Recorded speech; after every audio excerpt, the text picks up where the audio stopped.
بہت سال پہلے کی بات ہے، ایک بہادر شہزادہ جس کا نام سیف تھا گھوڑے پر سوار ایک بادشاہ کے محل کے پاس آیا۔ شہزادہ یہ دیکھ کر بہت حیران ہوا کہ سارے ملک میں ہر کوئی پریشان ہے۔ شہزادے کو پتہ چلا کہ بادشاہ کی بیٹی مرحبا اچانک غائب ہو گئی ہے، اس وجہ سے سب اداس ہیں، اس کا کوئی سراغ نہیں مل رہا۔ شہزادے سیف نے بادشاہ سے وعدہ کرتے ہوئے کہا، میں شہزادی کو تلاش کر کے لاؤں گا۔ شہزادہ سیف شہزادی مرحبا کو تلاش کرتے ہوئے نکل گیا۔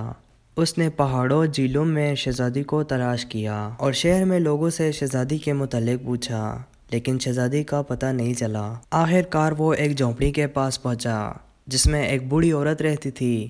اس نے شہزادی کی بات سنی تو کہا، اگر تم میرے لیے جنگل سے لکڑیاں کاٹ دو، جھیل سے پانی لے آؤ اور کھیت میں ہل چلا دو تو شہزادی کو ڈھونڈنے میں تمہاری مدد کروں گی۔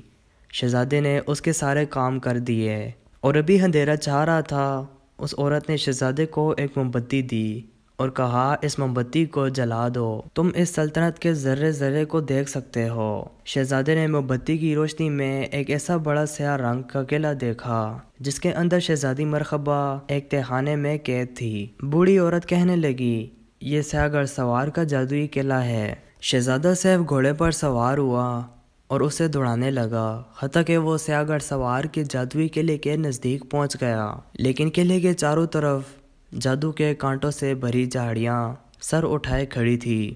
وہ جتنا انہیں تلوار سے کاٹتا وہ اور زیادہ سے زیادہ بڑی ہوتی جاتی۔ آخر کار وہ مایوس ہو کر اس نے پھر موم بتی جلائی تاکہ دیکھ سکے کہ شہزادی کس حال میں قید ہے۔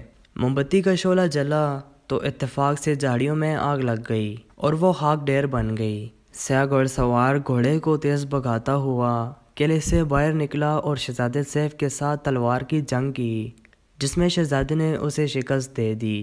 لہٰذا بادشاہ نے شہزادے کو اپنی آدھی سلطنت انعام میں دے دی اور شہزادی مرحبا سے اس کی شادی کر دی۔ دوستو، اگر آپ ہمارے اس چینل پہ فرسٹ ٹائم آئے ہیں تو محمد اسماعیل وائس چینل کو ضرور سبسکرائب کریں اور ویڈیو کو لائک کریں۔